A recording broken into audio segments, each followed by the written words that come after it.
Ame os seus pais ou pelo menos não os odeie.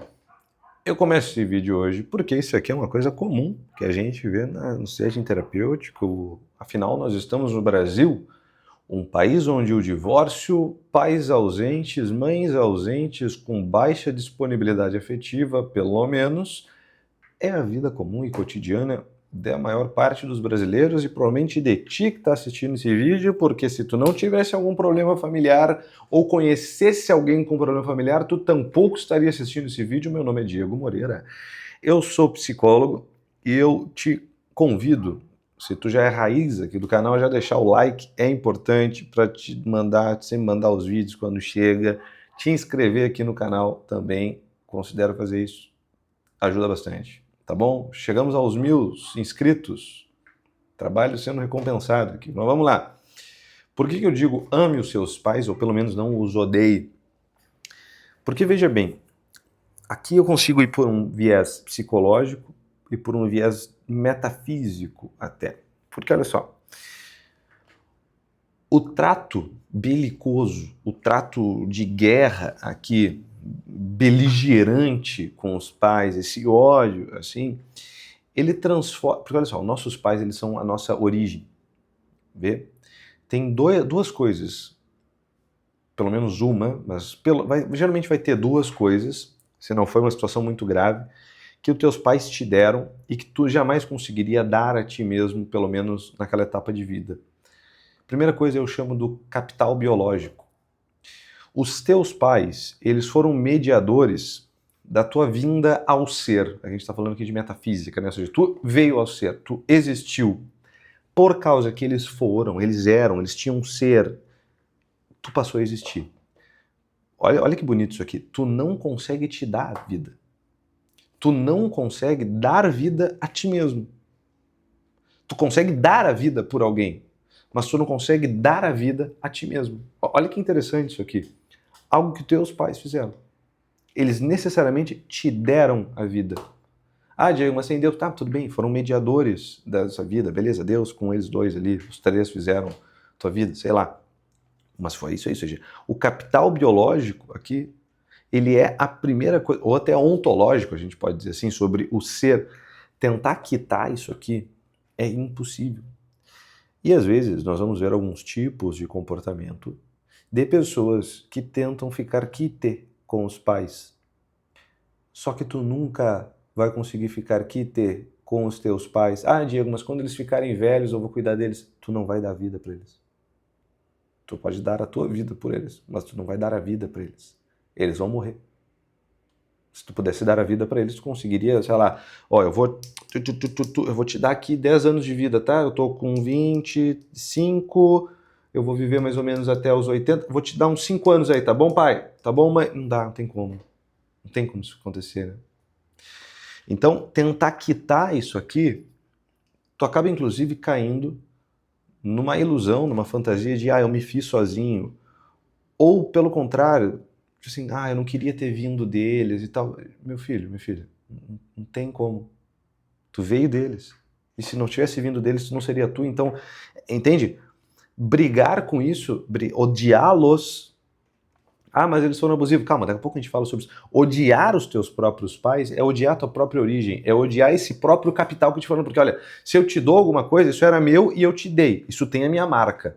Tu odiar isso aí é tu odiar a tua própria vida, é tu odiar o teu próprio ser, e por isso que nós vemos tantas pessoas feridas na terapia e geralmente tem algum ressentimento com o pai e mãe. Tu não sabe, Diego, como é que foi meu pai, minha mãe, isso e aquilo. Foda-se. Eu repito o que eu falei. Ame os seus pais, ou pelo menos não os odeie. Diego, mas eu tenho raiva deles. Tá bom, daqui a pouco a gente maneja isso aí. Primeira coisa foi essa.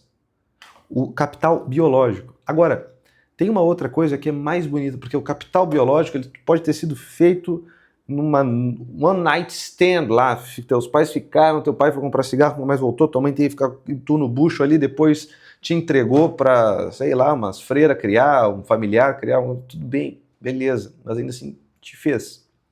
E hoje em dia, a desgraça que tem, tantos pais, tantas mães que, né, cometem uma barbaridade com seu filho ainda no ventre. Então, eles dão e eles tiram esse capital, né? É como se eu te desse um presente e depois eu tiro. Que é tão hediondo, mas enfim, não é sobre isso o vídeo hoje. É que eu acho isso realmente muito bárbaro, né?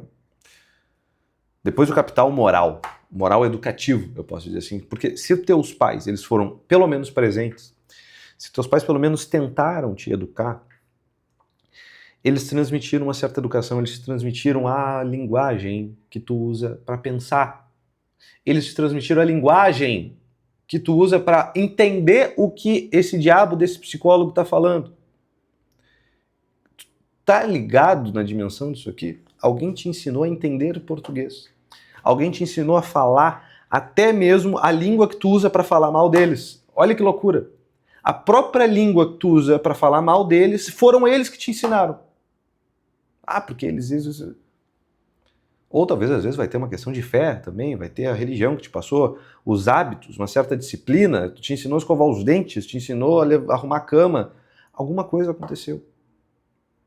E tu rechaça isso, como se tu fosse capaz de te dar isso aí. Não, tu não era capaz de te dar isso aí. Ah, Diego, mas depois de velho seria um adulto retardado que não sabe escovar os dentes. Certo? Então esse capital moral é um capital que, sem dúvida, ele pode ser avaliado. Ai, caralho, mosquito aqui. Ele é passível de crítica, eles erraram, eu posso... claro, é um capital que a gente... Caralho, mas eles cometeram algumas injustiças aqui. Mas o ponto é esse.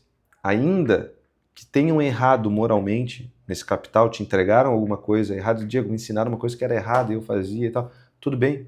Mas te deram esse material que ainda assim tu pôde olhar para ele e usar como critério de comparação com outra coisa melhor. Vê?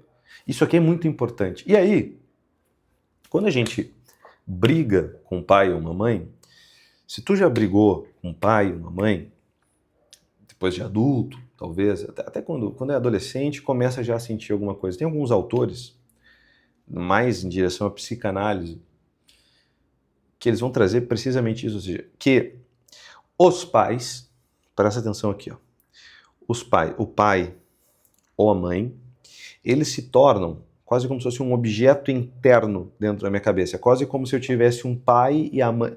Sabe quando, sei lá, tu é adolescente, tu vai fazer alguma coisa e aí a voz do teu pai e da tua mãe fala dentro da tua cabeça, olha, não faz isso, olha, não faz aquilo. Ou tu vai fazer alguma coisa e aí pode vir até uma reprovação, dizer, nossa, que saco vem aquilo da minha mãe, meu pai e minha mãe. E aí tu faz um juízo, ah não, meu pai foi bom, minha mãe foi má, ou vice-versa. O conflito com os pais, quando um conflito na realidade, do lado de fora, acontece, ativa esses objetos, digamos assim. E aí quando ativa esses objetos, portanto, tu está num processo de ódio, de odiá-los ali, de ativar esse ódio, sobretudo, esse ódio ele não fica só fora, ele fica dentro. Só que olha que legal, se ele fica dentro, presta atenção aqui, cara, isso aqui não é maluquice, isso aqui é muito sério. Como tu tem um pai e uma mãe internalizado, a gente pode dizer que esse pai e essa mãe, eles são tu, se está dentro de ti é tu, assim como nos sonhos. Às vezes o pessoal sonha alguma parada e vai dizer, eu sonhei que fulano vai capotar o carro. Então, pessoal, se cuidem na estrada aí porque o carro pode capotar. Sonhei com a fulana deve estar pensando em mim. Não, o sonho é tu. Tudo que aparece num sonho é tu, porque vem de ti, é produção tua, só pode ser teu, tá? Tal qual esses pais internalizados que tu acaba atacando também quando tu está ali tendo uma discussão com pai e mãe. Claro, na medida que o tempo passa eu consigo separar essas duas coisas e eu consigo ver pai e mãe como uma pessoa separada dessa relação parental. Calma. E aí eu consigo começar a ter uma conversa um pouco mais madura com eles. Mas a mente infantil ou infantilizada, ela tem esse pai e a mãe dentro, papai mal, mamãe boa, e assim por diante, papai mal, mamãe boa, papai mal, mamãe boa. E quando eu brigo, quando eu tenho uma discussão, ativa isso aqui. E aí não gera só um remorso moral por ter brigado, porque às vezes, percebe? Às vezes tu tá certo, tu está certa, e tu discute com o pai e a mãe, e tu sai te sentindo um lixo, não é assim? Por quê? Porque no momento que eu fiz isso, é como se eu tivesse dado um tiro no meu próprio pé. Ou, melhor ainda, é como se eu tivesse atacado o chão que eu piso. Por quê? Porque é precisamente isso. Eles são a minha origem. Eu ataquei o meu chão, o chão que eu piso. E aí, se eu não consigo integrar isso, se eu engulo essa raiva, esse negócio, eu me desorganizo. E aí complicou. Porque eu fico preso nesse ambiente, nesse conflito, nesse campo de batalha que já não está só lá fora, mas ele está dentro de mim. Porque eu odeio meus pais. E se eu odeio meus pais, eu estou constantemente em conflito comigo mesmo. Afinal, como eu falei, eles são essa origem. E essa origem faz parte de mim. Por isso eu repito, ame os seus pais, ou pelo menos não os odeie. E aí tem algumas posturas típicas de imaturidade, de afetação, de um problema mental, a gente pode dizer assim, psicológico, que precisa ser tratado. Primeira postura vai ser uma cisão completa, que é: meus pais são maus. Eles são maus. Ponto. Isso aqui é uma defesa para aquela ambivalência do tipo assim, que eu não consigo aceitar nuance. Não, meu pai e minha mãe tem coisas ruins, tem coisas boas. Talvez tenha um pouco mais coisas ruins do que boas, talvez tenha mais coisas boas do que ruins, essa ambivalência. Só que, se eu aceito essa ambivalência, se eles são bons e maus ao mesmo tempo, que é igual todo mundo é bom e mal ao mesmo tempo. Só uma criança separa de, isso é mal, isso é bom. Crianças agem assim, certo? Eu prefiro a certeza, porque é isso, né? Se eu tô na dúvida, se é hora bom, hora mal, e essa ambivalência, não, eu não consigo lidar com isso, então prefiro firmar, não, são maus, então eu vou me afastar, e aí entra até o vídeo anterior sobre afastamento dos ambientes. Isso é um problemão. Segunda coisa, idealização ou uma negação. Não, os meus pais, eles são muito bons, é que eu era fraco, eu não suportava. Ou seja, eu crio uma defesa contra a dor e contra a ideia de ter sido desamparado, ao invés de eu dizer, não, realmente fui desamparado, cara. Meu pai e minha mãe erraram, isso aí, ponto, beleza, me acertaram em outras coisas. Beleza, eles erraram. Puxa, dói muito dizer isso, dói muito sentir. Errou, caraca, errou, e vão errar. Nossa senhora, isso aqui é o diabo. Diego, eles fizeram o melhor que puderam. Diego, ninguém pode entregar o que nunca teve. Puta que pariu, né? Aí é tipo assim, eu sou refém da completa... Não, eu sou refém da minha história. A minha história existe, aquilo que me aconteceu, eu sou refém disso. Não, se eu nunca recebi amor, então eu sou incapaz de receber amor. Cacete, cara. É mais fácil? Claro, porque eu tenho repertórios.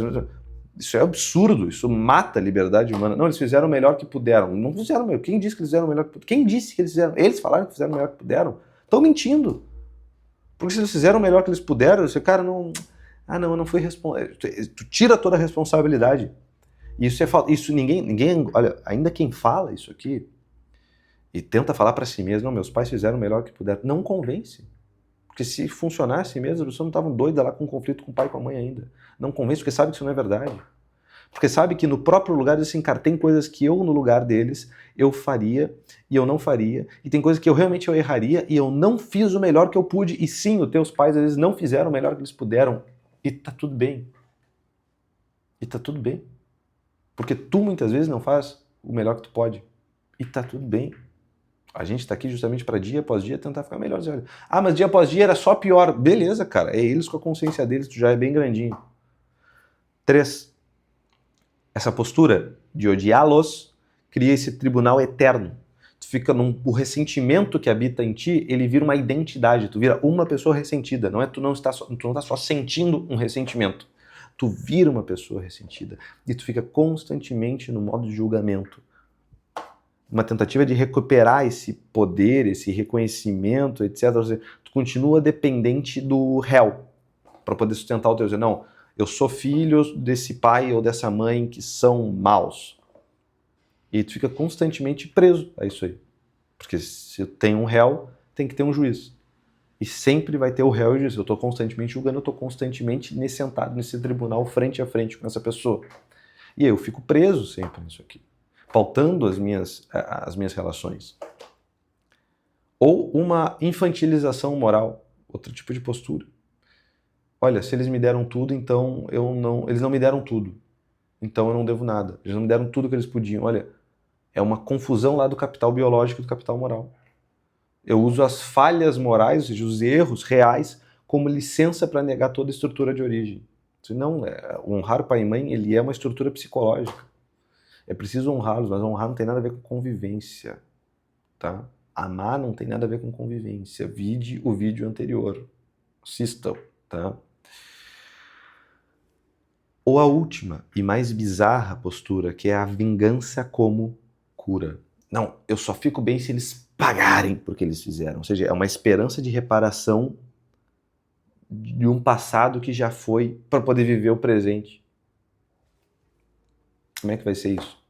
Ah, eles não me deram o capital moral e educativo que eles deviam ter me dado antes, então tem que me dar agora. Ou seja, eu fico me botando numa postura de criança, de que eu tenho que reaver um capital moral e educativo que eles não me deram, e tampouco reconheço o capital biológico que eles me deram. Isso aqui é uma loucura do caralho. Veja, para isso, a gente precisa ser justo. Ser justo não é odiar. Eu posso ser muito justo. Eu dizer, olha, cara, eu posso sentir raiva. Uma raiva legítima. Pode ser uma raiva protetiva. Agora, ódio é outra coisa. O ódio, ele gruda o teu afeto àquele objeto até e tu não consegue nem te distanciar daquilo lá. Porque tu tá sempre vinculado. O ódio, a diferença, o oposto do amor não é o ódio. O oposto do amor é a indiferença. Então eu não sou indiferente a eles. E o ódio, ele também cria uma relação de vínculo muito forte aquilo lá e que às vezes também vai ser danoso. Por quê? Porque o agressor, se foi meu pai e minha mãe foram um agressor para mim, eles continuam morando dentro de mim. E o caminho mais adulto é, ou seja, eu nomear o mal, eu colocar limites, eu buscar reparação se possível e tudo bem, e recusar transformar minha vida interior nesse tribunal, nesse conflito, nesse cabo de guerra terrível. Não odiar os pais, meus pais foram abusivos, Diego, como é que eu não vou odiar eles? Tá bom, mas não odiar eles não significa reconciliação. Não odiar eles não significa convivência, não significa confiança, não significa relativizar o abuso, não significa honra como obediência, obedecê-los ainda. Significa meramente tu não permitir que esse abuso continue se perpetuando e governando a tua vida. Ponto. Muito simples, né? Pode ter distância, pode ter uma certa ruptura, se é o caso de abuso, né? Pode ter denúncia, pode ter proteção, pode ter terapia, pode ter luto, tudo isso é compatível com recusar o ódio. Tudo isso é compatível. Ame seus pais ou pelo menos não o odeie. O grande resumo disso é que não odiar os seus pais, não odiar teus pais, não é desculpa para a injustiça. No final das contas, isso é um princípio de maturidade psíquica e uma certa lucidez perante a vida, e metafísica, a gente pode até dizer assim. Porque teus pais te deram a vida, deram esse capital biológico. Isso aqui é uma dívida impagável, não pode ser reembolsado e nem quitado. Não tem como tu reembolsar eles. Ah, eu vou tirar minha vida. Não tem como, não vai devolver. Tem como. Não tem como quitar, porque ninguém pode se dar o próprio ser. Só eles te deram. E em maior ou menor medida te deram capital moral. Te ensinaram a língua que tu pensa. Que sim é avaliável, que sim pode ter errado, que sim é por vezes falho e que deve ser julgado com justiça. E se tu não é justo, tu não pode julgar. Se tu é uma parte interessada, tu não pode julgar. Enquanto tu não estiver livre desse ódio, tu não pode julgar. Porque tu tem um viés de confirmação aqui. E o problema do ódio, qual é? Ele procura atacar a própria origem, atacar o meu próprio chão. Como pai e mãe também são objetos internos da minha psique, quando eu brigo com eles, eu brigo comigo mesmo. E aí parece um autoflagelo, ainda que eu esteja certo. Tá? A saída para isso é não permitir, é reconhecer esse lugar da vida recebida, reconhecer esse capital recebido, nomear o mal feito de forma justa, lamentar isso quando houve falha, impor limites quando necessário e buscar justiça. Sem entregar o teu coração a essa dependência amarga de odiar alguém. Que é assim, né? Com todo mundo, ainda mais com os próprios pais. Não faz isso. Tá fazendo muito mal para ti, em última análise. Nem para eles. Antes de tudo, faz mais mal para ti, sem dúvida. Tá? Acho que por hoje é só. Considera aqui, então, te inscrever no canal. Se tu viu o vídeo até aqui, muito obrigado. Comenta aqui embaixo o que tu achou.